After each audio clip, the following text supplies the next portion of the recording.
Hello friends. Salut les amis, vous êtes-vous déjà sentis seuls, comme si vous étiez les seuls du côté de Dieu? La Bible présente plusieurs exemples de personnes qui ont éprouvé de tels sentiments, et plus encore. L'un des plus intéressants est peut-être le prophète Élie. Fidèle prophète de Dieu qui a servi pendant une période très décourageante d'apostasie et de rébellion en Israël. Le roi Akab était sur le trône avec sa méchante femme Jézabel à ses côtés. De nombreux aspects de l'important ministère d'Élie sont consignés dans le livre de 1 roi. Et l'histoire la plus connue est peut-être celle qui détaille l'incroyable expérience d'Élie au mont Carmel, telle qu'elle est consignée dans 1 roi, chapitre 18.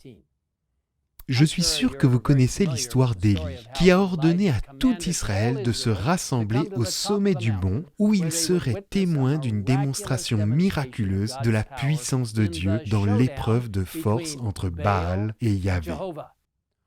Toute la journée, les prophètes de Baal ont prié leur faux Dieu, pleurant, criant et se coupant, dans l'espoir que leur dieu de bois consumerait le sacrifice placé sur l'autel, mais en vain.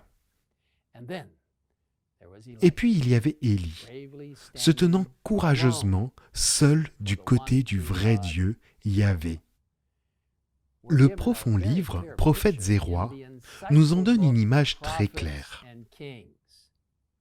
Face au roi, au faux prophète, entouré par une foule d'Israélites, Élie apparaît alors. C'est le seul de sa nation qui ose se dresser pour venger l'honneur de son Dieu. Celui que tout le royaume a accablé du poids de la malédiction se trouve maintenant devant cette assemblée, sans défense apparente, en présence du monarque d'Israël, des prophètes de Baal, des hommes de guerre. L'histoire continue avec Élie, qui s'adresse au peuple en criant « Jusqu'à quand aurez-vous un comportement boiteux? Si c'est l'Éternel qui est Dieu, suivez-le. Si c'est Baal, suivez-le. » Le peuple ne répondit rien. Apparemment, personne n'était prêt à se ranger du côté d'Élie pour reconnaître le seul vrai Dieu. Il était seul. Et pourtant, il n'était pas vraiment seul.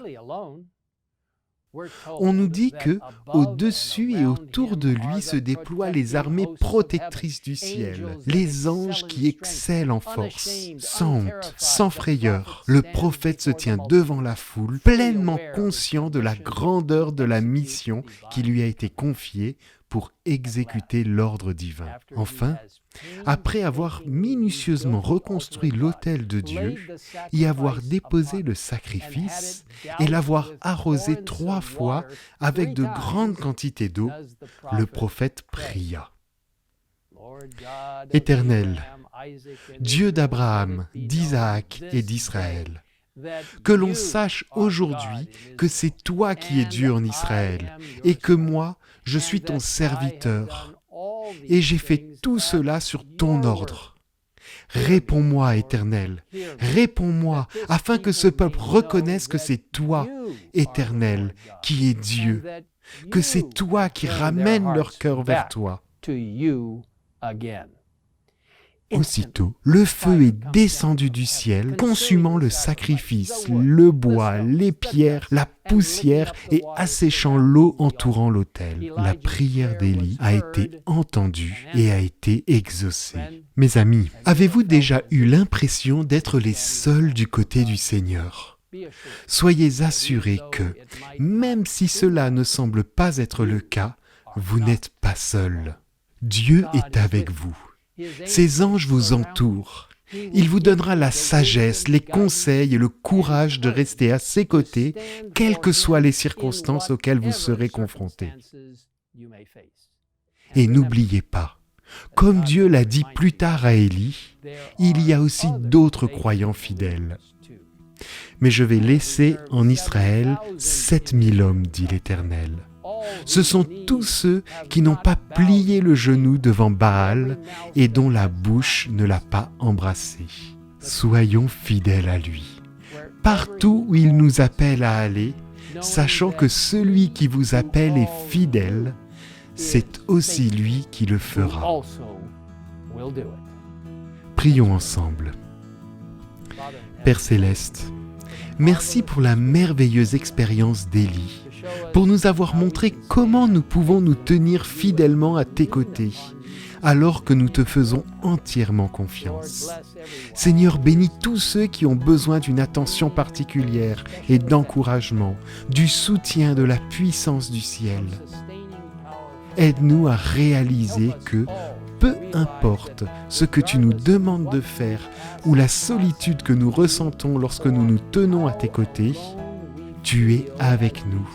Et les anges qui donnent la force et l'excellence peuvent nous entourer pour nous soutenir et nous encourager. Seigneur, nous nous remettons entre tes mains. Envoie l'Esprit Saint pour nous remplir et nous utiliser alors que nous proclamons ton message en ces derniers jours de l'histoire du monde. Merci d'être avec nous. Nous te le demandons au nom de Jésus. Amen. Amen.